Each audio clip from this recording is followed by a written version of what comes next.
Bonjour à toutes et à tous. Je me présente brièvement, Cédric Stolz. Alors, je suis cofondateur de l'association 269 Live France, qui à l'origine était un collectif parisien. On est donc passé en association en 2015, et puis on a ouvert des antennes un petit peu partout. L'antenne principale est aujourd'hui gérée par Chloé, ici même, à Strasbourg. Par ailleurs, je suis auteur de 2 ouvrages sur la question animale, que voici, qui sont disponibles au stand de 269 Live France. Et je suis également professeur de philosophie, par ailleurs. J'aimerais aujourd'hui discuter avec vous de 2 sujets fondamentaux, à savoir la morale et la politique. L'objectif de mon intervention est double. Premièrement,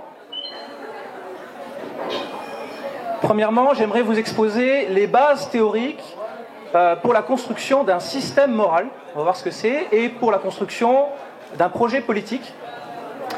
Et je vous proposerai également une position qui, je crois, est cohérente, résiste bien à la critique et permet d'éviter de nombreuses confusions qu'on verra également. Alors la première question qu'on peut se poser est la suivante. Qui doit-on moralement prendre en compte ?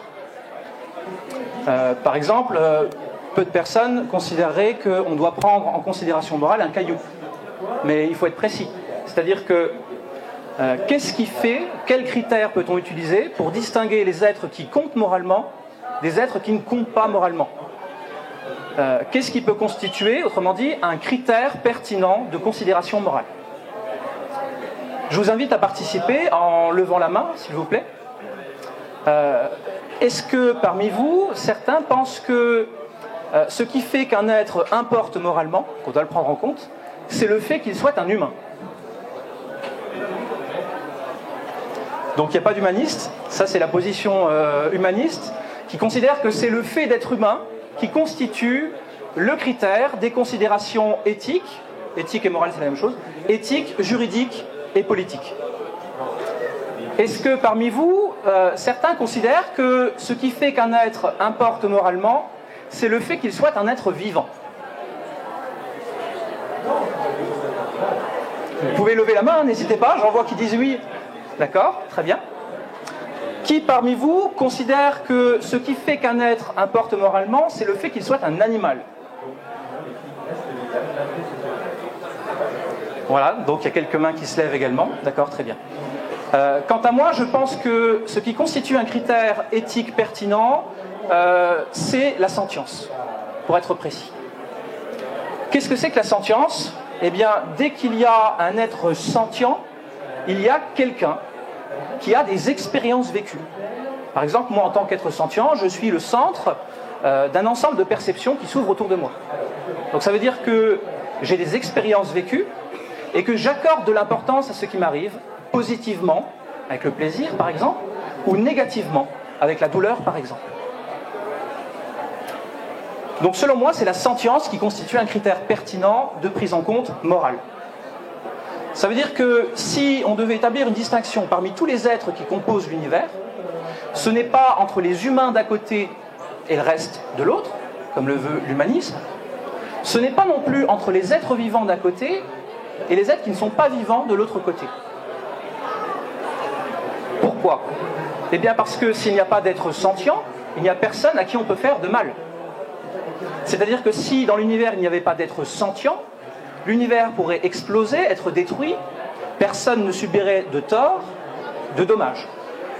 Voilà pourquoi je crois que ça ne peut pas être le fait d'être vivant qui peut être un bon critère de considération morale. On peut dire que c'est la sentience, mais on pourrait dire que c'est le fait d'être un animal. En réalité, ça ne change pas beaucoup, puisque actuellement, seuls les animaux, d'après nos connaissances actuelles, sont sentients. Et presque la quasi-totalité des animaux. Il y a certains animaux qui ne répondent pas aux 16 indices de sentience qu'on a actuellement. C'est les bivalves, c'est-à-dire par exemple les moules et les huîtres. Donc on peut douter, on a toutes les raisons de douter du fait qu'ils soient sentients. Par contre, les autres animaux, on a des preuves du fait qu'ils soient sentients, qu'ils aient des expériences vécues. Et que ce qui leur arrive leur importe, en tout cas moi. tout comme à moi, en tant qu'être sentient, ce qui m'arrive m'importe positivement ou négativement. Donc, la prochaine question qu'on peut se poser, c'est pourquoi est-ce que ce n'est pas le fait d'être humain qui constitue un bon critère pour savoir qui importe moralement? Pourquoi est-ce que le spécisme ou l'humanisme, c'est un petit peu la même chose, n'est pas valide? Dans les faits, c'est quoi le spécisme ou l'humanisme? Ça consiste à nier la valeur morale des expériences vécues de certains êtres sentients sous le seul prétexte qu'ils ne sont pas humains. Par exemple, on peut dire, pourquoi tu ne prends pas en compte les expériences vécues de cette vache? Le spéciste peut répondre, parce que ce n'est pas un humain, c'est une vache. Donc ça, est-ce que c'est valable? Eh bien non. Pourquoi est-ce que ce n'est pas l'espèce qui est importante? Parce que l'espèce, déjà, qu'est-ce que c'est? C'est une représentation, c'est une catégorie dans laquelle nous regroupons des individus en fonction de certaines caractéristiques choisies. La cofécondité, par exemple, ou l'ancêtre commun récent. Mais si on change ces caractéristiques-là, les catégories qu'on peut inventer sont infinies. On peut faire la catégorie des grands et des petits, la catégorie de ceux qui ont une queue et ceux qui n'en ont pas, etc. Donc on ne peut pas faire appel à une catégorie pour dire cela ils importent, cela ils n'importent pas. Ce qu'il faut, c'est chercher une caractéristique concrète, réellement possédée par les individus. Alors on pourrait dire, cette vache n'importe pas parce qu'elle a une queue, un museau, des sabots. Mais on ne voit pas bien le lien logique entre ça, ces différences-là avec nous, et le fait de la mettre à mort, par exemple. Alors les spécistes, les humanistes peuvent essayer de chercher d'autres critères, comme par exemple la rationalité ou un certain degré d'intelligence. Sauf que ça pose souci, pour être cohérent. Est-ce que les humanistes accepteraient d'envoyer à l'abattoir un humain qui a des capacités cognitives différentes ou moindres qu'un autre? Non. On refuserait d'établir une hiérarchie de valeur des êtres à partir d'un score de QI, par exemple. Où on dirait, en dessous de tel score de QI, on ne le prend pas en compte, on peut le tuer. Et au-delà de tel score de QI, là par contre, ces individus importent. Les humanistes n'accepteraient pas ça. Il n'y a pas de raison de l'accepter pour les autres animaux, en réalité. Donc être antispéciste, c'est refuser cette discrimination arbitraire qu'est le spécisme ou l'humanisme. En élargissant d'une certaine manière notre cercle de considération morale, en incluant tous les êtres sentients, tous les êtres qui ont des intérêts, qui ont des expériences vécues et qui accordent de l'importance à ce qui leur arrive. Être antispéciste, c'est donc prendre en considération la valeur morale des expériences vécues de toutes celles et ceux qui en ont, donc les êtres sentients, sans discrimination arbitraire, tout simplement. Est-ce que quelqu'un a une question sur le spécisme ou l'antispécisme, avant qu'on passe à d'autres questions? Alors la prochaine est la suivante.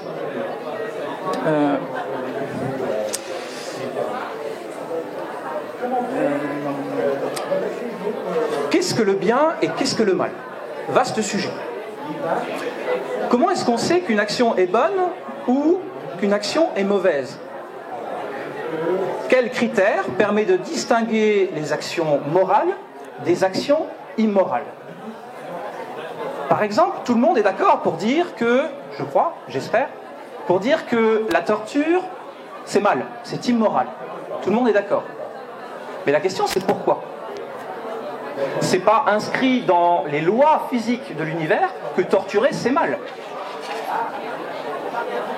Il faut trouver une justification. Je crois qu'aucune action ou aucune pratique n'est bien ou mal en soi, en elle-même. Je crois que ce qui fait qu'une pratique, une action est bonne, morale ou mauvaise, immorale, ce sont ses conséquences. Pourquoi torturer c'est mal? Parce que ça a de mauvaises conséquences. Ce sont donc les conséquences d'une action qui peuvent être bonnes ou mauvaises et qui font que l'action est bonne ou mauvaise, morale ou immorale.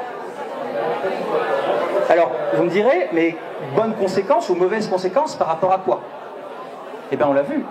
par rapport aux expériences vécues des êtres sentients. Donc là, on pourrait dire, par exemple, que ce qui fait qu'une action est bonne, c'est qu'elle a de bonnes conséquences, au sens où elle permet d'augmenter le taux de bonheur dans le monde. Une action est mauvaise si ses conséquences tendent à faire diminuer le taux de bonheur dans le monde ou à augmenter le taux de malheur dans le monde. Donc là, on peut justifier maintenant pourquoi torturer c'est mal, parce que c'est une pratique qui a de mauvaises conséquences. Ces conséquences tendent à faire augmenter le taux de malheur dans le monde. On a donc maintenant ce qu'on appelle un axiome fondamental, qui est le bonheur. De la même manière qu'en géométrie, vous partez des 10 axiomes d'Euclide, et à partir de là, au sein de votre système axiomatique, on appelle ça, vous pouvez justifier, par un raisonnement déductif, un théorème, puis un autre. Tout peut être démontré au sein de ce système axiomatique. Et maintenant, on peut avoir un système moral. À partir du bonheur, de la maximisation du bonheur comme but moral, on peut justifier tout le reste. Est-ce que quelqu'un a des questions là-dessus? Alors, il y a 3 grandes conceptions de la morale en philosophie morale. C'est premièrement l'éthique de la vertu, deuxièmement le déontologisme, qui est le respect de règles, et troisièmement le conséquentialisme. Bien, la proposition morale que je vous ai partagée, c'est un type de conséquentialisme, puisque c'est les conséquences qui peuvent être bonnes ou mauvaises qui font que l'action est bonne ou mauvaise. Et plus précisément, c'est un conséquentialisme qu'on appelle utilitarisme, qui fait que ce sont les conséquences par rapport au taux de bonheur qui règne dans le monde, qui permettent de dire si une action est bonne ou mauvaise. Alors on va pas à chaque action réfléchir à toutes les conséquences que cette action va amener, ce serait difficile. Donc en réalité on distingue un utilitarisme de l'acte de l'utilitarisme de la règle. Pour savoir si une règle est bonne, morale ou mauvaise, immorale, on va se poser la question suivante. On va imaginer un monde A dans lequel cette règle existe et est appliquée. Par exemple, ne pas torturer. Et un monde B dans lequel cette règle n'existe pas. La règle « il ne faut pas torturer » n'existe pas. Eh bien, on voit bien que, du point de vue du taux de bonheur, le monde A est préférable au monde B. Donc, cette règle est bonne. Il faut agir d'après cette règle. Parce que si cette règle existe et qu'on agit d'après cette règle, ça a de bonnes conséquences, ça permet de maximiser le taux de bonheur qui règne dans le monde.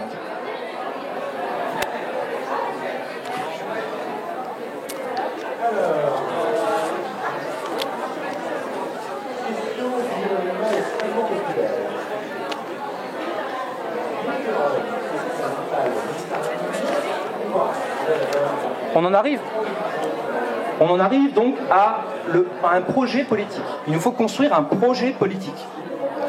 Pour construire un projet politique, il nous faut connaître les conditions initiales du monde dans lequel nous sommes actuellement. Et il nous faut aussi un but politique. Notre but politique, ça va être le but moral qu'on a trouvé.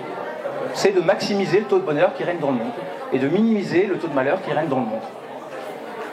Autrement dit, en lien avec la sentience, on peut dire que l'objectif ultime, ce serait le fait qu'il y ait un taux d'expérience ou d'état vécu positif maximal et un taux d'état vécu négatif minimal dans le monde. Une fois qu'on connaît la situation actuelle, qui est horrible pour les animaux, pour l'ensemble des êtres sentients sur la Terre, enfin je veux dire pour l'immense majorité d'entre eux, et qu'on connaît notre but moral, là où on veut aller, eh bien on n'a plus qu'entre les deux à construire un projet politique. Voilà ce qu'on appelle un projet politique. Donc la politique ici est vraiment dans son sens plein, c'est-à-dire pas réduite au sens de la politique politicienne, institutionnelle, des partis, etc. La politique qui vient de polis, c'est l'organisation de la cité à l'origine. Donc là, notre projet politique, ça va être d'atteindre notre objectif au maximum, de nous en rapprocher.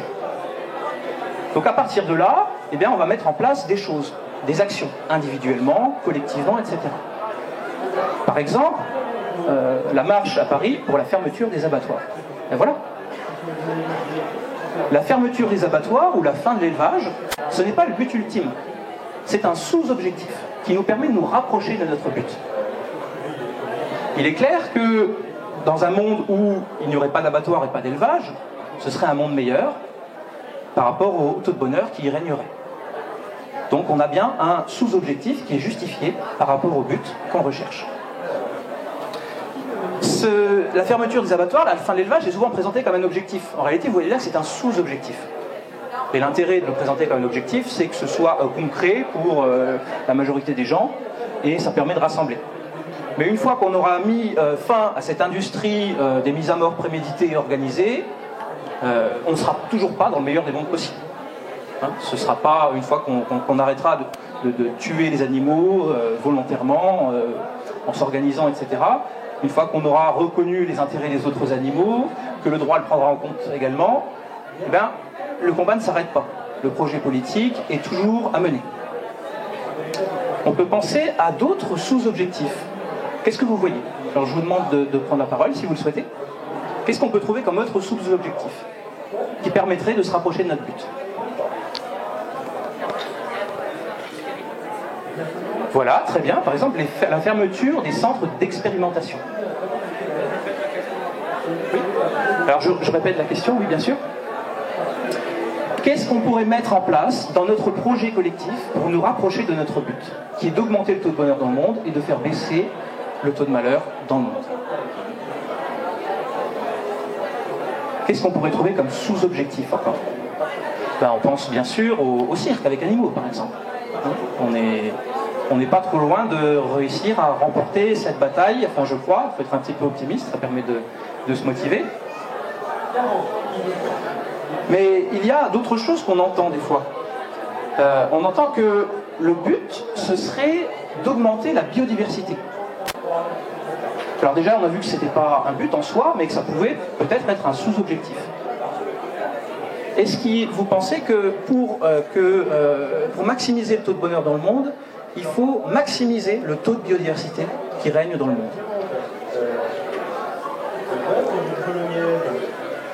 Qui dit oui? Qui dit oui? Ok. Je ne suis pas certain.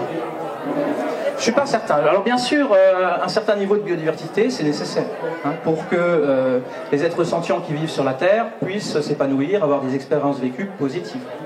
Mais le but, c'est pas non plus de maximiser, c'est-à-dire d'aller au maximum du taux de biodiversité qu'il peut y avoir. Je ne suis pas certain que les animaux qui naissent dans un endroit où il y a le plus de biodiversité sur Terre aient la plus belle des vies des animaux qu'on trouve sur Terre. Je ne suis pas certain.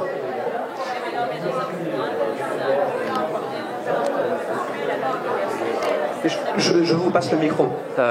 Votre remarque est certainement pertinente. Non, je disais que là, on est plutôt dans une sens inverse, qui est de tuer la biodiversité, donc ce serait plutôt se maintenir un état normal. Tout à fait, bien entendu. Actuellement, effectivement, il est tout à fait judicieux d'arrêter de faire baisser le taux de biodiversité, on est bien d'accord.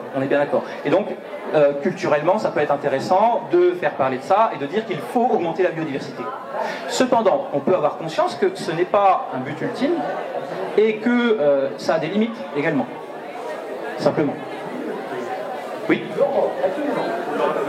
Dans l'enregistrement, il faut que tu répètes et il faut que tu résumes ce que disent les gens. Parce qu'on okay.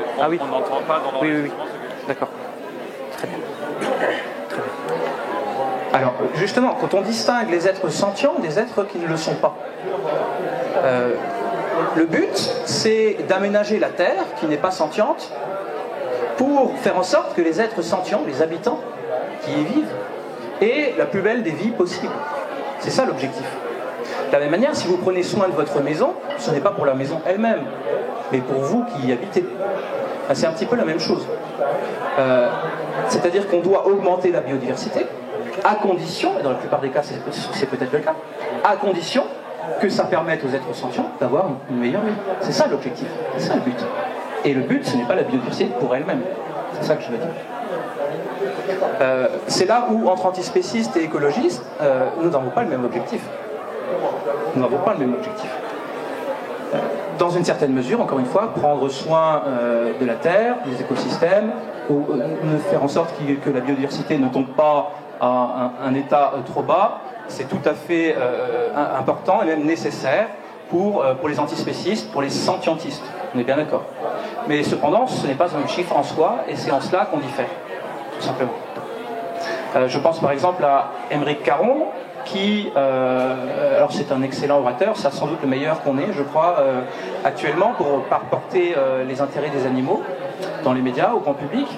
Cependant, il avance toujours la biodiversité et le respect du vivant, ça je ne sais pas trop ce que c'est, je ne comprends pas, pourquoi est-ce qu'on devrait respecter le brin d'herbe, comme un but. Et c'est là que ça pose souci, parce que c'est pas clair en fait, et que il a deux buts, qui est de maximiser les intérêts des êtres sentients, et qu'en même temps son autre but, qui en serait réellement un, serait d'augmenter la biodiversité et de respecter tout le vivant.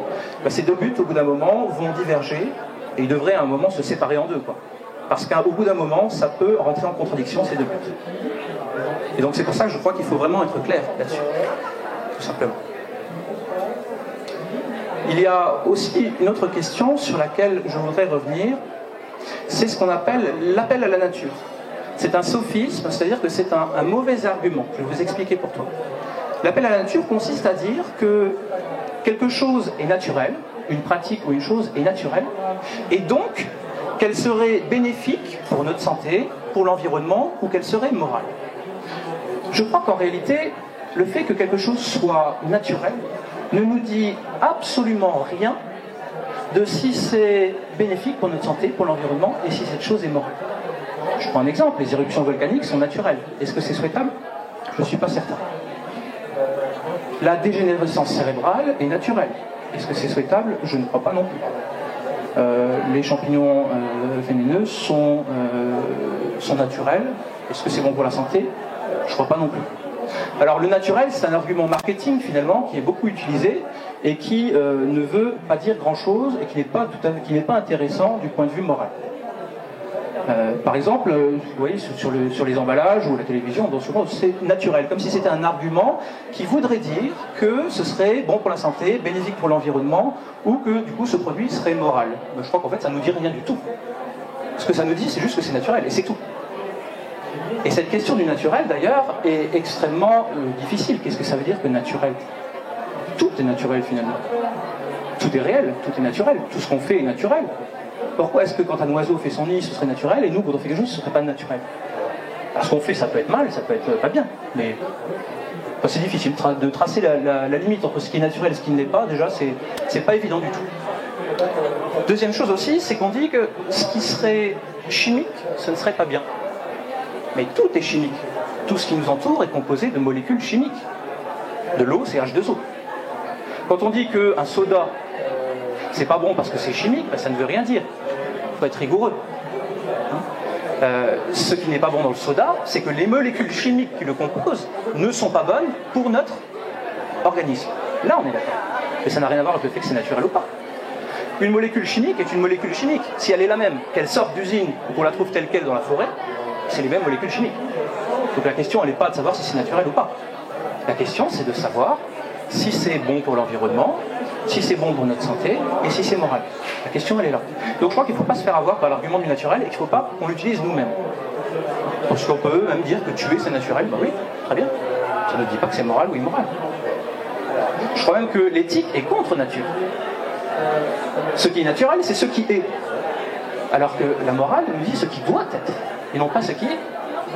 C'est pas parce que les choses sont ce qu'elles sont que c'est bien. Ça résulte de processus physiques, de déploiement de l'univers, de développement de la vie sur Terre. Darwin l'a très bien expliqué, par sélection naturelle de l'environnement des individus aptes à survivre. Ça s'explique par nécessité ou par hasard, pour le dire simplement. Et ce qui est actuellement, ce qui résulte de tout ça, n'est pas forcément bien ou mal. Il y a aussi cette idée, pour revenir à l'écologie, qu'il faudrait que les humains interviennent le moins possible sur Terre, pour laisser les choses en état. Comme, encore une fois, si les choses en état, sans l'intervention humaine, étaient parfaites, très bien. Mais je crois qu'avec volonté, en réfléchissant, en pensant aux conséquences de nos actes, on peut faire mieux que la nécessité et que le hasard. Je crois que la question n'est pas de dire qu'il faut ne plus agir sur notre environnement. Dans tous les cas, on agit. Mais de penser les conséquences de nos actes, les effets de nos actes sur l'environnement. Et les maîtriser. Avec un objectif en tête, qui est de maximiser le taux de bonheur des êtres sentients sur la Terre. cette question du chimique, par exemple. Vous prenez une banane que vous trouvez à l'état sauvage. Si on collait une étiquette comme on colle sur le paquet de bonbons, par exemple, eh bien vous verrez que la banane, la liste d'ingrédients est énorme. Elle est composée d'énormément de produits chimiques, la banane. Et c'est pas un problème. C'est pas un problème. La banane qu'on trouve à l'état sauvage, je parle. Tout est composé de molécules chimiques. Encore une fois, la question c'est est-ce que ces molécules sont bonnes ou pas bonnes. Dans le cas de la banane, oui. Dans le cas des bonbons, on peut dire non. Voilà. Donc ça n'a rien à voir avec la question du chimique. Ça a à voir avec la question de savoir si c'est bon ou si c'est pas bon. Tout simplement. Donc voilà, pour cette question du naturel qu'on retrouve beaucoup, dans les milieux animalistes, et à tort je crois, parce que ça n'a pas grand chose à y faire finalement, c'est plutôt une conception mystique, religieuse des choses, comme si la Terre, alors on peut être croyant, c'est pas un souci, sauf que c'est de l'ordre de la croyance, de la foi, et non pas de la connaissance. Ici tout simplement on se met dans l'ordre de la connaissance. Il y a également la question du bio, par exemple. La question du bio. Moi, personnellement, je crois, à titre personnel, que le bio a davantage à voir avec un label religieux qu'avec un label moral ou bon pour l'environnement, bon pour la santé. Le bio utilise des produits chimiques, parfois plus, de synthèse, je veux dire, même parfois plus que le non bio. Mais tant que c'est naturel, ça ne pose pas de soucis, ça passe. L'objectif du bio, c'est pas de produire des choses bonnes pour l'environnement, pour la santé et de produire des choses morales. L'objectif du bio, c'est d'utiliser que des choses naturelles. Mais on peut être beaucoup plus efficace, utiliser des choses synthétiques bien meilleures pour l'environnement et pour la santé que des choses naturelles. On peut faire bien mieux que ça. Alors je crois que l'agriculture biologique, c'est pas du tout la meilleure agriculture qu'on ait. Alors il y a plein d'études scientifiques à l'appui, et puis il y a juste à regarder qu'est-ce que c'est que le label du bio. Le but du bio, c'est de produire naturel. C'est pas de protéger l'environnement, ou de protéger la santé, ou de produire de manière éthique. Ça c'est pareil, on mélange souvent tout.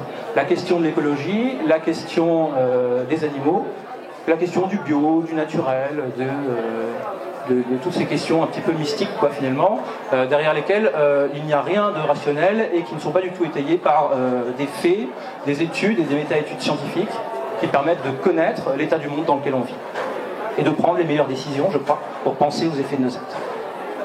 Toujours avec le but moral qu'on peut avoir en tête. Voilà pour les petites choses dont je voulais vous parler. Alors je n'ai pas la chance aujourd'hui d'avoir un écran et un vidéoprojecteur. C'est pourquoi j'aimerais qu'on discute ensemble. A priori, il n'y a personne qui a raison ou qui a tort. Donc ce serait chouette qu'on puisse chacun échanger, argumenter, en rebondissant sur ce que j'ai dit, en me proposant des objections ou en développant des points que j'ai évoqués, ou même pour parler de choses que je n'ai pas mentionnées, mais qui rentrent tout à fait dans le cadre de mon intervention. Qui souhaiterait donc prendre la parole pour apporter une objection, poser une question, apporter quelque chose?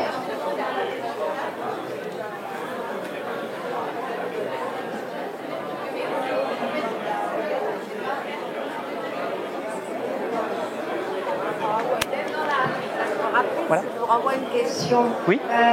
Qu'est-ce que vous pensez de l'antiprédation? Pardon? Que pensez-vous de l'antiprédation? Alors, si vous pouvez juste développer ce que vous entendez par là. Oui, alors l'antiprédation, c'est le fait de considérer que les prédateurs dans la nature, les carnivores, mangent les chasses et font souffrir avant de manger les herbivores.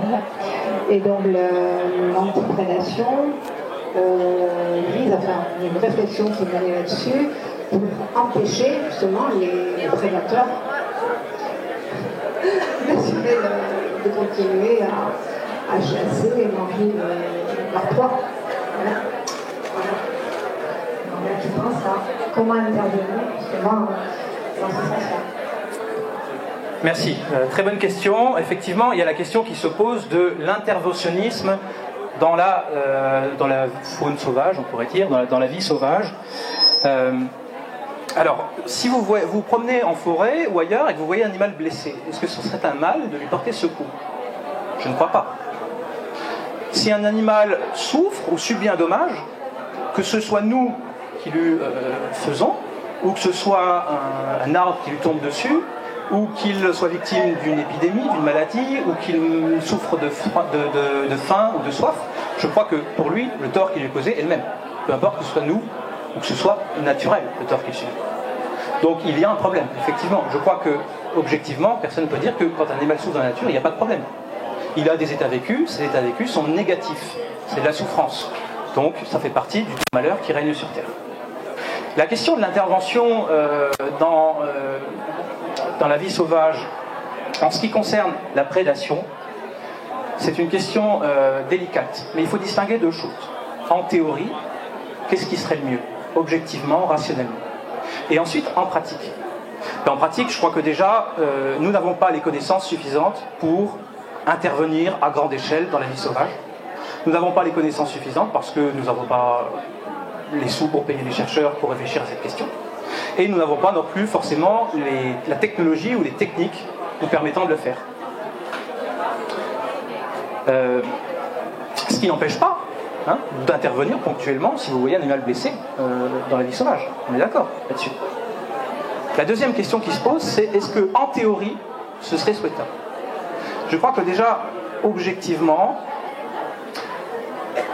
un état du monde dans lequel il y aurait moins d'animaux mais qui ont une meilleure vie qu'un état du monde dans lequel il y a plein d'animaux mais qui, la majorité de leur vie, passent leur temps à souffrir, le premier cas est meilleur que le deuxième.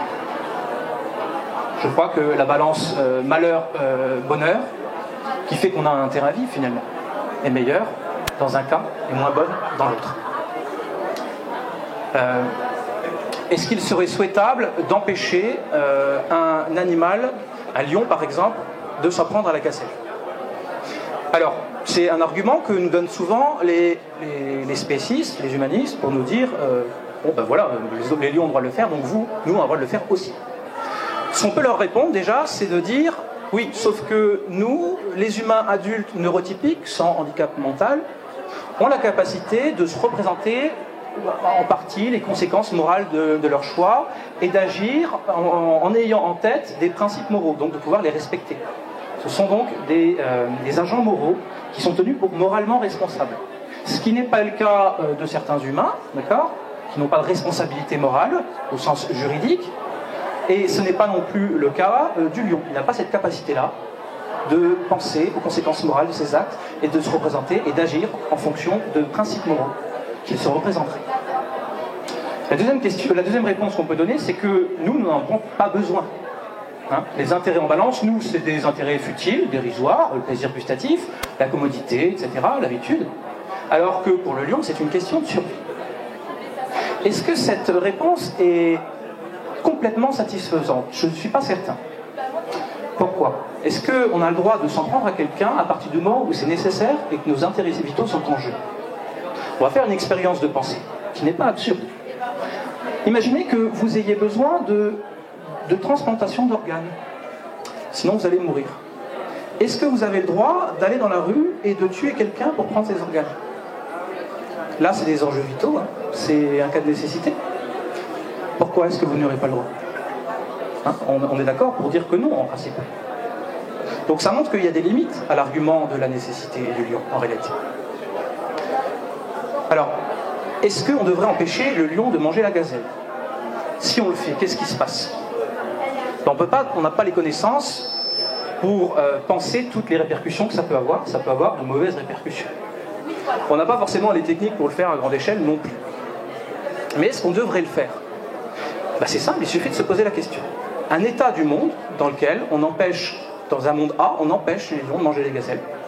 Et un monde B dans lequel on n'empêche pas les lions de manger les gazelles.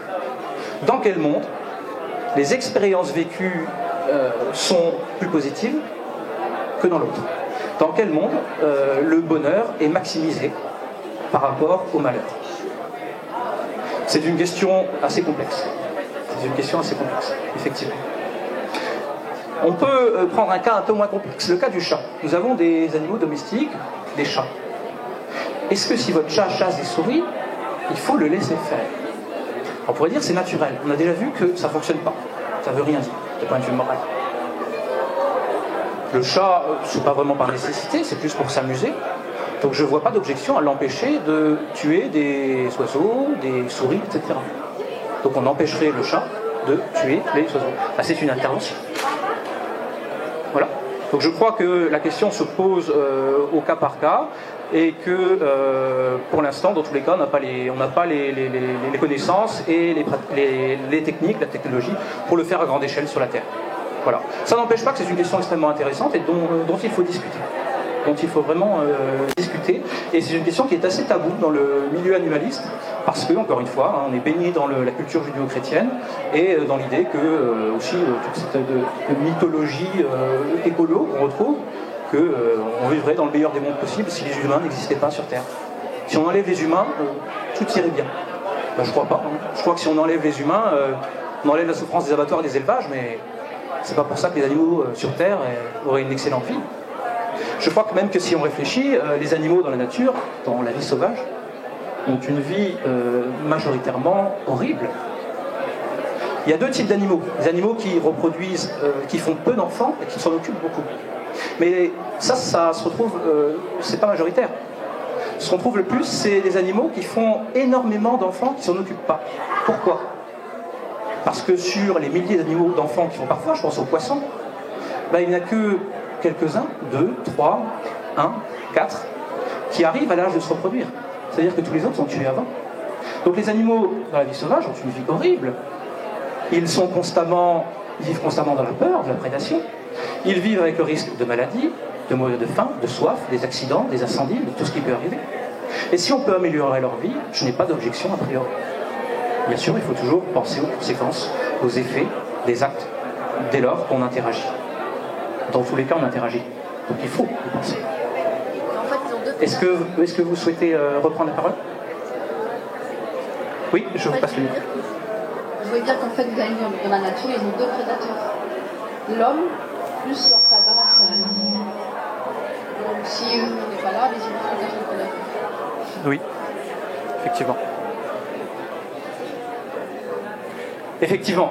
Il n'empêche qu'actuellement, je crois que ce sont les humains, certains humains, qui ont la capacité de se poser ces questions-là. Et qui ont, à terme, si cette question prend de l'importance et si l'antispécisme se développe, les premiers animaux sur Terre à pouvoir et à vouloir réduire la souffrance sur Terre et augmenter le bonheur qui règne sur toute Terre. Donc certains qui développent une certaine rancœur, une certaine rancœur vis-à-vis de l'humanité, eh ben, je pense que c'est pas tout à fait justifié, et celles et ceux qui disent, en le pensant vraiment ou non, que le mieux à faire ce serait que les humains s'éteignent, ben, je crois pas que, du point de vue du taux de bonheur qui règne sur le monde, le fait que les humains s'éteignent, ce soit une bonne chose à faire. Au contraire. Je crois que ce serait laisser les autres animaux dans leur souffrance.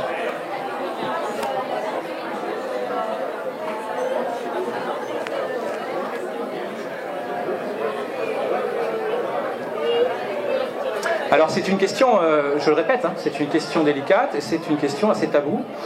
Moi-même, je crois qu'il y a quelque temps, j'aurais pas forcément accueilli ce discours-là avec tout l'intérêt que je lui porte actuellement, parce que j'ai vraiment réfléchi à la question et je crois que ce qui me bloquait, c'était plus des préjugés et des croyances qui ne sont pas fondées qu'autre chose. Bien sûr, je ne prétends pas détenir la vérité, hein, je pense que il faut dialoguer et voir quelle position résiste le mieux à la critique, tout simplement.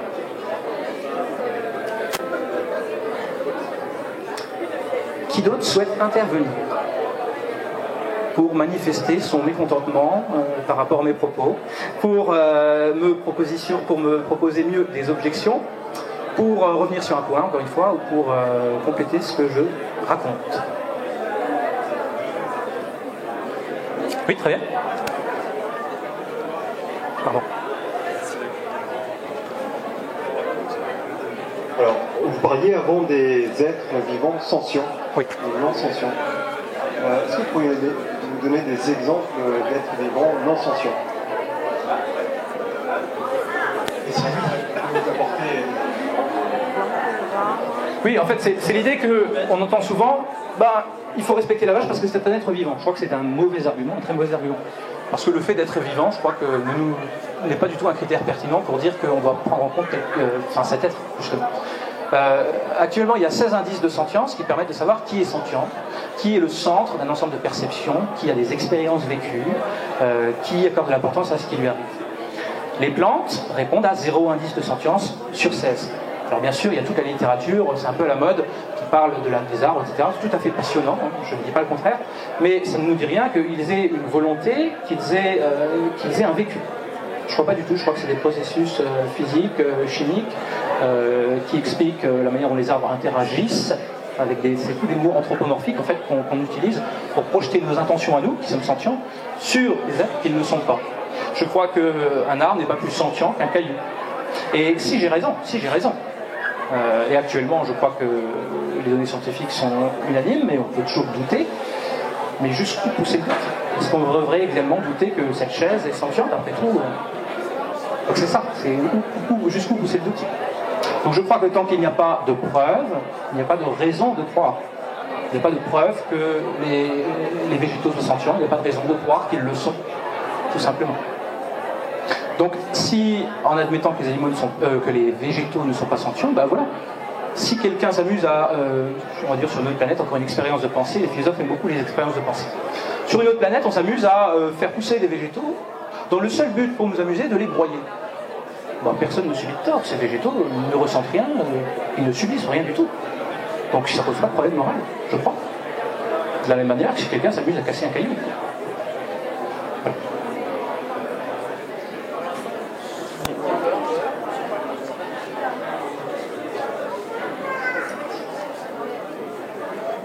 Alors, vous parliez, il me semble, d'animaux sentients. Oui. Alors, si on prenait l'exemple du coquillage, voilà, c'est un animal, il est classé dans les animaux en tout cas, et donc il a un système nerveux. Est-ce que, selon vous, c'est un être sentient?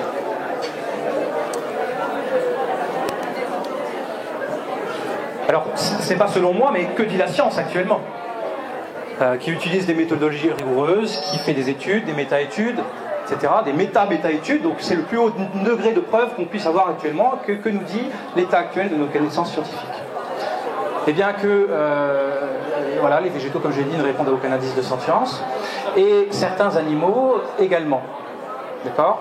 Donc vous pouvez tout à fait douter de ce que je dis, puisque même en ce qui concerne les bivalves, je vous avoue que je n'ai pas été moi-même lire les études scientifiques. Voilà. Mais ce que je crois savoir actuellement, c'est que certains animaux ne sont pas sentients, comme les bivalves, les coquillages, les coques, c'est un type de coquillage, les moules et les huîtres. Voilà. Donc, alors vous allez me dire, vous mettez du citron, il réagit. Tout à fait. La réaction n'est pas un indice de sentience. Mon smartphone, je m'aperçois dessus, il réagit. Les plantes peuvent réagir. Les huîtres peuvent réagir. Ça ne nous dit rien du fait qu'ils soient sentients. Si moi, je donne mon bras et vous me coupez, je réagis ou j'ai un mouvement réflexe. C'est pas ça qui fait que je suis sentient. C'est pas la réaction. Ce qui fait que je suis sentient, c'est le fait que j'ai une expérience vécue de ce qui m'arrive. Et ici, c'est la douleur. Voilà. Donc si effectivement les moules et les huîtres ne sont pas sentients, il n'y a absolument aucune raison de ne pas les manger. Pour un antispéciste. Absolument aucune raison. D'ailleurs, en pensant aux conséquences, vous prenez un élevage de moules. Aucun dommage collatéral.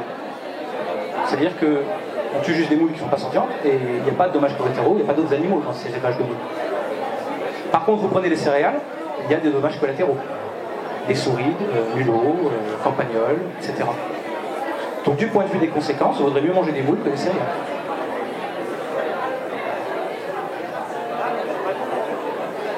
Le débat est toujours ouvert.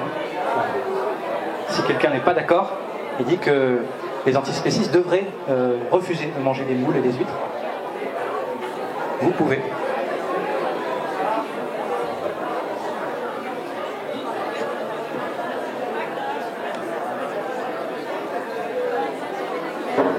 Oui. C'est pas par rapport aux moules et aux huîtres. Sur ce point-là, je suis plutôt d'accord. Mais par rapport à l'interventionnisme dont tu parlais tout à l'heure,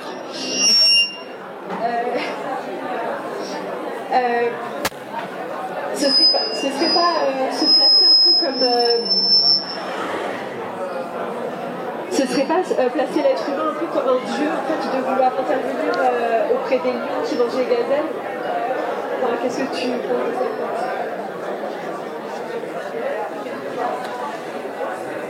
Effectivement, mais je crois que nous le faisons déjà pour plein de choses. Sauf que là, ça va contre nos intuitions morales, parce qu'on n'a jamais fait, et parce qu'on croit que ce qui se trouve dans la nature doit être, parce que c'est comme ça. On l'appelle la nature. Alors, si on dit que ce serait un problème parce que l'homme se prendrait pour Dieu, bah, il faut toujours justifier. Pourquoi c'est un problème? Si c'est immoral, c'est par rapport aux ses conséquences qui sont mauvaises. Quelles seraient les mauvaises conséquences? Bah, s'il n'y en a pas, je ne vois pas le problème. Et c'est la question de ce qu'on appelle le paternalisme, c'est-à-dire agir, intervenir pour les autres, pour leur propre bien. Pour ce qui est des humains adultes, c'est souvent mal vu le paternalisme. Les gens font ce qu'ils veulent de leur vie, et on ne va pas leur dire tu dois arrêter de faire ci et ça. Voilà, ce serait interférer dans leur vie d'une manière qui est plutôt mal vue. Mais on le fait tout le temps, pour les enfants, on le fait pour nos animaux domestiques. Alors merci beaucoup pour votre intervention. Alors je suis tout à fait d'accord, les écolos et les antispécistes ont à court terme les mêmes objectifs. Donc il est tout à fait pertinent de converger ensemble. Mais les objectifs à long terme sont divergents. C'est ce que je dis et ce que je soutiens. Pour la question de la sensibilité, de la douleur et de la souffrance, ce sont des concepts extrêmement difficiles. Effectivement, moi je considère que la sentience correspond à... il faut qu'il y ait conscience. Il n'y a pas de douleur s'il n'y a pas de conscience de la douleur. C'est-à-dire que la douleur n'arrive à personne, donc il n'y a pas de douleur. Dans ce sens-là. Donc je crois effectivement que, moi personnellement, les végétaux ne sont pas sentients. La science est toujours limitée, effectivement. Il n'empêche que c'est ce qu'on a de plus fiable. Et le plus haut niveau de preuve qu'on a, c'est les études scientifiques, les méta-études, les méta-méta-études scientifiques. Pour la question des écosystèmes, ah oui, il y a la question aussi de l'intuition. Alors effectivement, je suis beaucoup du côté de la logique et de la raison et très peu du côté de l'intuition. Pourquoi? Parce que nos intuitions morales, c'est tout simplement, devant une situation, on ressent quelque chose. D'accord? On approuve ou on n'approuve pas ce qui se passe devant nous. Mais ça s'explique par la sélection naturelle au cours de l'évolution. Et c'est parce que ces sentiments-là devant les choses qui arrivent nous ont permis de survivre, qu'on a transmis nos gènes et que ces gènes qui favorisent ces sentiments-là se sont répandus. Et c'est pas parce que devant une situation qui se passe, on ressent de la répulsion ou de l'approbation que cette chose est morale ou n'est pas morale. Je crois au contraire qu'il faut se détacher de nos intuitions qui ne nous disent pas grand-chose en réalité. Nos intuitions sont dans l'ordre de ce qui est. C'est ce qui est mes émotions face à un événement. La morale, c'est la question de ce qui doit être. Et ce qui est ne nous dit rien de ce qui doit être. C'est pas parce que j'ai une intuition qui est un sentiment de répulsion vis-à-vis de quelque chose qui se passe devant moi que ce qui se passe devant moi est nécessairement mal. D'ailleurs, nos intuitions sont déjà biologiquement, voilà, je trouve ça pas grande pertinence d'un point de vue moral, puisque ça s'explique par la sélection naturelle, le hasard, la nécessité. Et aussi, bien sûr, on est imprégné par la culture, mais j'imagine que ici, nous, on est plutôt déconstruit à ce niveau-là, à un certain niveau, du point de vue du spécisme. Donc la question de l'origine culturelle de nos intuitions morales nous se pose moins, mais par contre la question de l'origine biologique de nos intuitions morales se pose. C'est pas forcément parce qu'on a tel ou tel sentiment d'approbation ou d'approbation face à un événement qu'il faudrait, je crois, écouter nos intuitions. Au contraire, je crois que écouter ses intuitions, ça peut être une mauvaise chose. Et on peut faire des choses immorales en suivant nos intuitions. Je crois. Donc c'est pour ça que je ne suis pas du tout du côté de la sensibilité morale et qu'il faut plutôt développer des arguments rationnels pour savoir ce qu'il faut faire. Pas ce qui est, mais ce qui doit être. Ce qu'il faut faire du point de vue moral. Pour la question des écosystèmes, alors c'est pareil, je crois que les écosystèmes, c'est pareil, c'est ce qui résulte de la sélection naturelle, et qu'un écosystème n'a aucune valeur en soi. Un écosystème est bien ou mal, s'il permet aux individus qui sont dedans d'avoir une bonne vie ou une mauvaise vie. Et rien ne nous dit qu'on pourrait changer ces écosystèmes, qu'on ne pourrait pas changer ces écosystèmes de manière à les rendre meilleurs, que ce qu'a fait la sélection aveugle, mécanique de l'évolution au cours du temps. Et on a souvent une vision d'écosystèmes qui serait fixe, stable, harmonieux. Je crois que c'est pas du tout vrai, la science ne dit pas ça. Les écosystèmes sont en évolution permanente. Donc encore une fois, la question c'est pas de ne pas toucher aux écosystèmes, la question c'est de réfléchir aux conséquences de nos actes qu'on effectue, aux effets qu'on peut avoir sur ces écosystèmes, de manière à les rendre plus positifs pour les êtres sentients qui y vivent.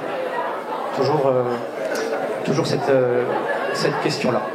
Et effectivement, je diverge par rapport à vous. Je crois qu'un état du monde dans lequel il y a moins de diversité, il y a moins d'êtres sentients, et que les êtres sentients, encore une fois, ont une meilleure vie, il va être un état du monde meilleur, qu'un monde où il y a beaucoup de biodiversité et où les animaux vivent une vie de souffrance.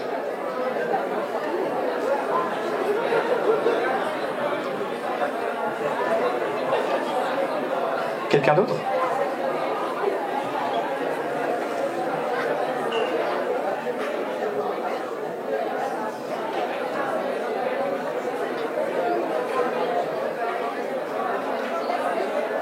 Voilà, moi je crois que j'ai un petit peu fait le tour des sujets que je voulais aborder avec vous aujourd'hui. Autre chose, je crois que dans la lutte politique qui est à mener, il y a la lutte culturelle qui est extrêmement importante. Déconstruire l'idéologie dominante qui est spéciste, c'est important. Donc même les personnes qui ne sont pas véganes dans les faits, eh bien rien n'empêche qu'ils puissent avoir des conséquences positives autrement. En diffusant l'antispécisme autour d'eux, en parlant, etc. Il y a plein de manières d'agir, il n'y a pas qu'une. Et pareil, le fait d'être vegan, c'est pas un but en soi, hein, c'est pareil. C'est bien dans le sens où c'est efficace. Ce qui est bien, c'est ce qui est efficace. Ce qui nous permet de nous rapprocher de l'objectif, qui est de maximiser les états vécus positifs et de minimiser les états vécus négatifs qui se trouvent sur Terre.